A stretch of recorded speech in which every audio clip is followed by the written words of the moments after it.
and welcome to Fresh Video and Excel Tips. In today's video, we are going to discuss about a new function which is sequence in Office 365.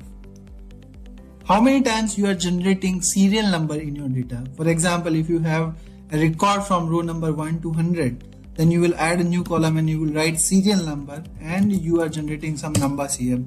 So what is the normal approach we are following? We'll write 1, then 2. And either we will keep on adding or we will select this one and drag it till the last row.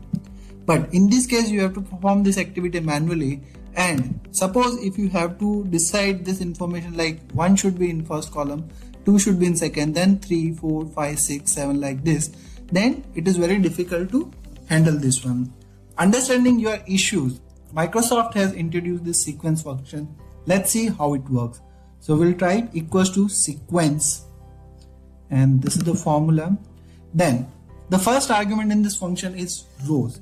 In how many rows we want to perform this function. So for example, if I need the result in 10 rows, then I will write here 10. Okay. Then the second argument is columns. In how many columns we want to perform this action. Okay. Let's assume for the simple understanding point of view, I want in column B only number 1 to 10. So I want in one column. Then the third argument is what should be your start number.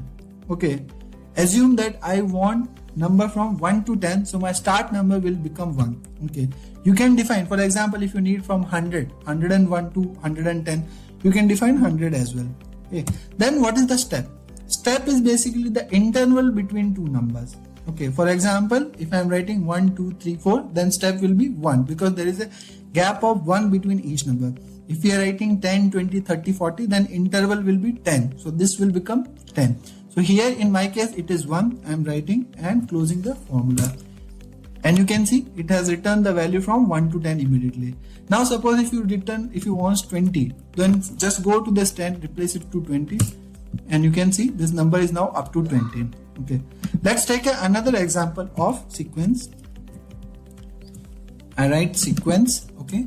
Then I need in 10 rows and in 5 columns. Okay, I want to start with 100 and my interval should be 50. Okay, so my first column should be 100, then 150, 200, something like that. Okay, and it should repeat for 10 rows and 5 columns. You'll just enter and you will see the result. It is showing like this: 100, 150, 200, 250, 300, and the next argument is 350. Like this, it will keep on returning. Okay, there are multiple use of the sequence function which we can explore. Since this is a relatively new function, so there are less uses so far explored. One of them is to define the dates in a particular range. So you can club the sequence function with the date function as well. You can explore many more options like this when you are using this function. Please don't forget to share which function you are clubbing with sequence function and using for your day-to-day activity. I hope you found this useful. Please hit the like button and comment what you want to cover in upcoming videos. Thank you and have a nice day.